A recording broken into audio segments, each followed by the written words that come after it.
Bem-vindos ao IBRAcast, o podcast quinzenal trazido especialmente a você pelo IBRAC, o Instituto Brasileiro de Estudos de Concorrência, Consumo e Comércio Internacional.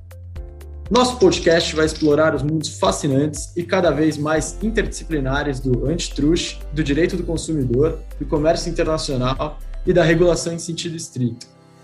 A cada episódio serão convidados especialistas, dentre autoridades, advogados, economistas e acadêmicos, para participarem dos debates mais atuais e relevantes das áreas de atuação do Instituto.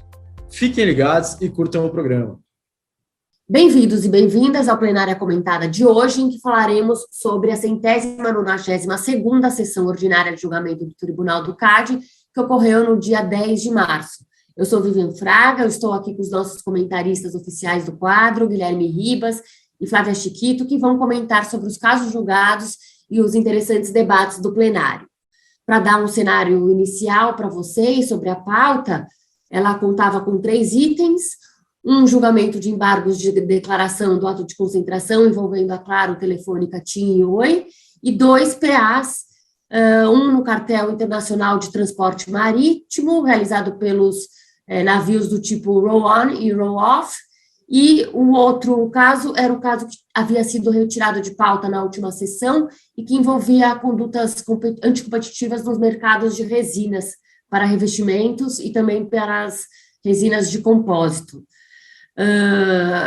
Tivemos, em relação a esses 2 PAs, pedidos de vistas, um pelo presidente, muito embora o conselheiro relator Braido tenha antecipado o seu voto, no caso do mercado internacional de transporte marítimo, e o outro pedido de vista foi do conselheiro Ravaiani, em que os conselheiros Hoffmann, Braido e a própria conselheira relatora Lenisa anteciparam os seus votos. Além disso, no dia da sessão de julgamento foi incluído também o item na pauta em relação ao recurso voluntário em relação ao Sindicato de Artistas e Técnicos de Espetáculos de Diversões do Estado de São Paulo, contra um despacho decisório que tinha acolhido uma nota técnica em desfavor do recorrente no processo administrativo que investigava a imposição de valores mínimos a serem cobrados pelos profissionais de dublagem estabelecidos em supostas convenções de trabalho. Com isso, eu passo a palavra para os comentaristas, Guilherme e Flávia. Olá, bem-vindos de novo. Oi, Vivian, é um prazer estar aqui com você e Flávia de novo. Eu vou começar falando sobre o primeiro item da pauta, que foi os embargos de declaração no ato de concentração da compra da operação móvel da Oi. Acho que é desnecessário dizer que foi um julgamento bastante tenso, com falas fortes, sobretudo dos conselheiros Braido e Sérgio Ravaiani. Eles trouxeram algumas críticas ao acordo celebrado pelo CAD e foi uma sessão tumultuada, com bastante discussão entre os conselheiros. Eu não vou entrar no mérito aqui da discussão, acho que, como bem pontuado por alguns conselheiros, existem maneiras diversas de se lidar com divergências sobre votos, sobre casos. Isso deve ser feito pelas vias apropriadas e não necessariamente dentro das sessões de julgamento. Entrando no caso específico, a gente teve ali os embargos, eles foram opostos pela Telcomp, a associação de classe, que atuou como terceira interessada no ato de concentração, e pela Algar, que basicamente eles diziam que o acordo não refletia as decisões e pontos do voto vencedor da conselheira Lenisa Prado, que o voto previa que haveria um cumprimento de determinadas obrigações antes do fechamento da operação. Haviam pedido de esclarecimento sobre qual seria esse momento do fechamento, dúvidas também sobre a alienação das estações de rádio base e também a respeito da determinação do perfil do trustee responsável pelo monitoramento do caso. A conselheira Lenisa Prado acolheu parcialmente os embargos, e essa foi a decisão do tribunal. Ela foi seguida pelos conselheiros Luiz Hoffmann e pelo presidente Alexandre Cordeiro, para determinar o perfil do trustee de monitoramento, com a exigência de alguém com ampla experiência no setor de telecomunicações e conhecimentos técnico-operacionais no mercado de serviço móvel pessoal, SMP, mercado de celular. Eu acho que cabe aqui menção a um dos pontos da discussão técnica trazida pelo conselheiro Sérgio Ravagnani. Foi uma discussão interessante sobre ele divergiu justamente sobre a modificação do ACC via decisão nos embargos. Ele entende que não era suficiente as partes, para determinadas obrigações, as partes terem anuído com as obrigações unilaterais impostas no voto vencedor da conselheira Lenisa Prado. Ele entende que o ACC ele não pode ser modificado unilateralmente, que é um negócio jurídico multilateral, e trouxe disposições, sobretudo de direitos das obrigações, para justificar o seu voto. A conselheira Lenisa Prado e o presidente se manifestaram sobre esses pontos, e os dois entendem que não existe incongruência entre haver um acordo celebrado entre as partes e posições unilaterais impostas pelo tribunal, e que isso não anula o acordo. É uma discussão salutar. Acho que muitos de nós discutimos aqui entre pares, né, a respeito da possibilidade ou não de o CAD poder unilateralmente modificar ou ampliar os termos de um ACC negociado. Pela conversa, eu não me recordo, e pela conversa com outros colegas também, a gente não trouxe a lembrança nenhum caso em que isso tenha acontecido, embora não haja vedação legal para tanto. Então, talvez aqui fique uma discussão sobre boa prática de negociação de acordo com a autoridade, muito mais do que uma discussão legal sobre a possibilidade ou não de acontecer esse tipo de situação. Acho que essa é a grande reflexão aí, um assunto que a gente tem que certamente aprofundar do ponto de vista teórico nas discussões dentro do IBRAC e com o CAD. Legal, obrigada, Guilherme.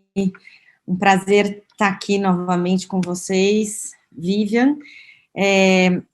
Eu vou passar para o segundo item da pauta, que foi um processo administrativo envolvendo conduta de influência, a conduta uniforme e cartel. Tá? A conselheira relatora desse processo é a conselheira Lenisa. O mercado afetado é o de resinas para revestimentos e resinas para compósitos. É uma conduta que teria se iniciado em 2004 e durado até final de 2012. Uma discussão interessante aqui nesse caso, e que a gente já está assim, muito acostumada a lidar, é a questão de tipificação da conduta, a qual acaba influenciando em outros temas da decisão, né? E também tem uma questão, onde que poderia influenciar. Aqui, nesse caso específico, ela acaba influenciando na questão da prescrição, que é uma preliminar de mérito analisada nesse caso, acaba influenciando na questão de padrão probatório, e a gente sabe que isso também influencia na dosagem da pena e em outras condutas aí envolvendo outras esferas. Então, a questão da tipificação é algo que eu gostaria de pontuar, porque ela é muito importante para diversas outras análises envolvidas na decisão.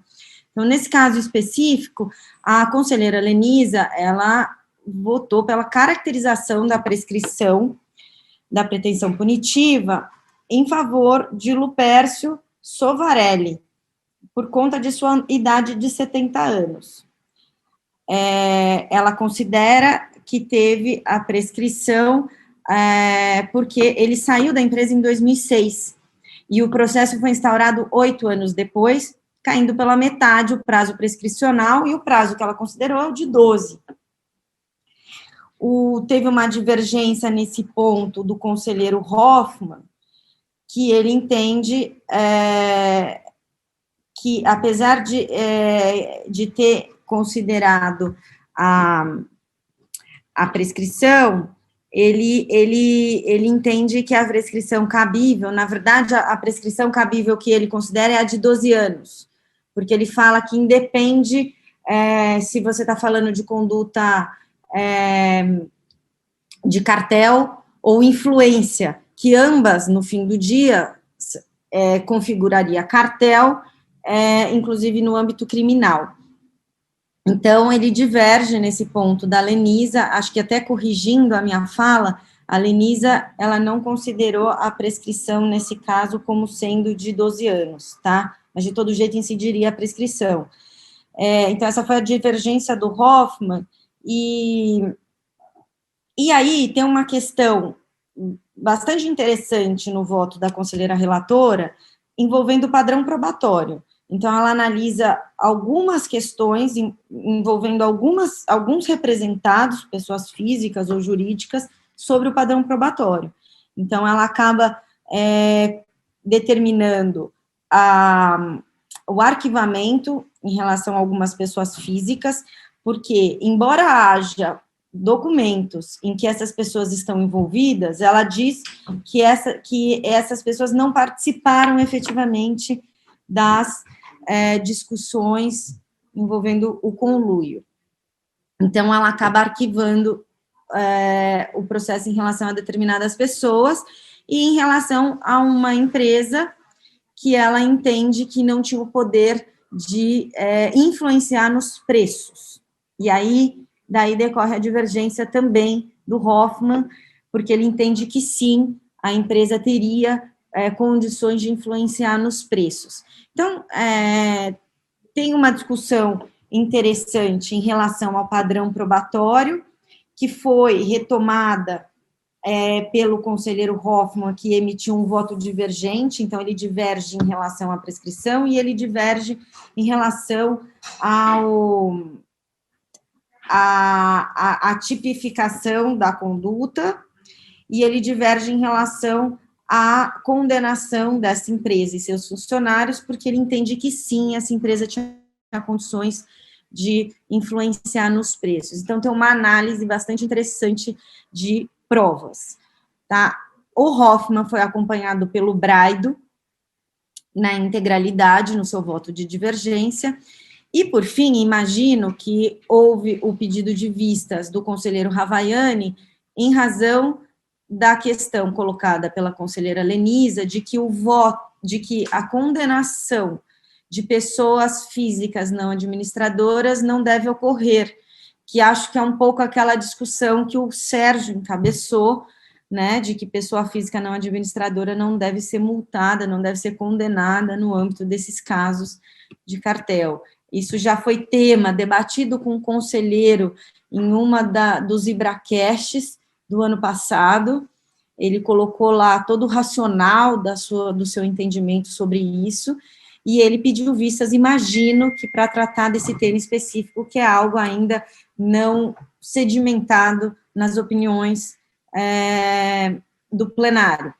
Então, agora a gente tem que aguardar para ver o que vem no voto do conselheiro Ravaiani, para a gente entender como esse caso o deslinde desse caso, né, como decisão plenária. Esses são os meus pontos sobre essa votação. Obrigado, Flávia. Acho que também teve um outro caso interessante aqui, para a gente avançar um pouquinho na pauta, sobre discussão de padrão de prova também, um caso do suposto cartel de transportes marítimos. Trata-se aqui de investigar a formação de cartel no mercado internacional, de transporte marítimo realizado por navios do tipo roll-on, roll-off. A investigação ela era centrada na fixação de preços e condições comerciais, designação de cotações de clientes e divisão de mercados entre concorrentes, compartilhamento de informações sensíveis e aplicação de taxas e sobretaxas internacionais utilizadas para manter ou elevar preços, né? O caso teve acordos de leniência, TCCs, então a análise feita pelo conselheiro relator, Luiz Braido, foi centrada nas empresas e pessoas físicas que não haviam celebrado acordo com o CAD.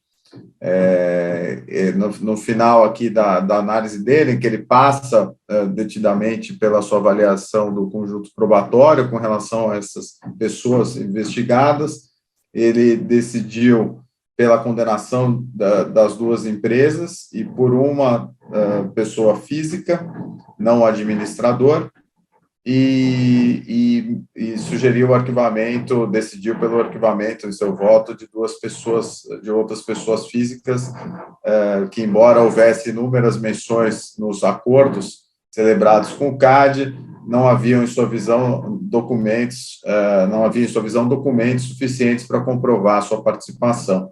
O que eu acho que vale de destaque para a gente aqui é uma discussão do cálculo da pena para as empresas. Elas eram empresas sem faturamento direto no Brasil, então não tinham subsidiárias, escritórios locais. Então, o conselheiro Braido usou das informações disponíveis no processo, incluindo aquelas prestadas por outras representadas nos seus acordos, TCCs com o CAD, para fazer um cálculo estimado do faturamento dessas duas empresas no Brasil, considerando a proporcionalidade do tamanho dessas empresas. Então, ele criou esse faturamento virtual, impondo uma alíquota de 20%, e as multas chegaram aí na casa de 28 e 31 milhões para as duas empresas. Então, acho que é um cálculo interessante que foi feito pelo conselheiro Braido. Vale a gente verificar o quanto ele dialoga com as lições do CAD no seu guia de TCC, por exemplo, em comparação com a jurisprudência. Mas a gente teve um pedido aqui de vistas do presidente Alexandre Cordeiro, então esse assunto, e acho que essa questão especificamente do cálculo da multa, vai voltar nas próximas sessões e vai ser interessante acompanhar. Bom, agora, partindo para o último caso da pauta, que envolve um recurso voluntário, decorrente de um processo administrativo envolvendo a empresa SATED, que é o Sindicato dos Artistas e Técnicos em Espetáculos de Diversões do Estado de São Paulo. A conduta investigada consiste na imposição de valores mínimos estabelecidos em supostas convenções coletivas de trabalho a serem seguidas pelos profissionais de dublagem. A SG, no âmbito dessa investigação, concedeu uma medida preventiva, determinando a SATED que se abstenha da elaboração de acordos e dissídios coletivos referentes ao tabelamento de preços a serem cobrados pelos serviços de profissionais autônomos, de que deixe de divulgar publicamente os valores de remuneração dos profissionais de dublagem, diretores de dublagem e outros constantes nos acordos mencionados, e apresente ao CAD a carteira de trabalho e previdência social ou documento análogo que comprova a existência da relação de emprego e o recolhimento dos respectivos impostos, quando houver, para que, nesses casos, o cumprimento da medida seja dispensado. Em razão dessa medida, a SATED recorreu pedindo um recurso voluntário, requerendo a imediata revogação da medida ou subsidiariamente que ela seja reformada para que o sindicato se abstenha de exigir o cumprimento dos instrumentos coletivos para profissionais que prestem serviços por meio de pessoa jurídica. porque essa medida não seria tão grave para a manutenção das atividades sindicais e manutenção das condições de trabalho do setor. O relator foi o conselheiro Hoffmann, mas ele nem entrou ele não acatou o recurso por conta de requisitos de admissibilidade decorrentes da intempestividade desse recurso. O recurso deve ser interposto 5 dias, né, em 5 dias, e ele foi completamente fora do prazo, então, restou prejudicada a análise de mérito do recurso pela intempestividade, não conhecendo do recurso, né, e essa foi uma votação também unânime do plenário pela intempestividade. São essas as colocações que eu tenho para esse último caso da pauta desta sessão. Obrigada, Flávia, obrigada, Guilherme, e um agradecimento especial a você que nos ouve e que nos acompanha. Fiquem bem e se cuidem e continuem acompanhando a nossa programação. A Plenária Comentada é um quadro fixo do IbraCast e uma produção do IBRAC, o Instituto Brasileiro de Estudos de Concorrência, Consumo e Comércio Internacional, conduzida por Flávia Chiquito dos Santos, diretora de publicações, e Vivian Fraga, coordenadora de podcasts e roteirista principal, e produzida com o apoio técnico da equipe de comunicação de Tosini Freire Advogados, nas pessoas de André Correia e Érica Rodrigues.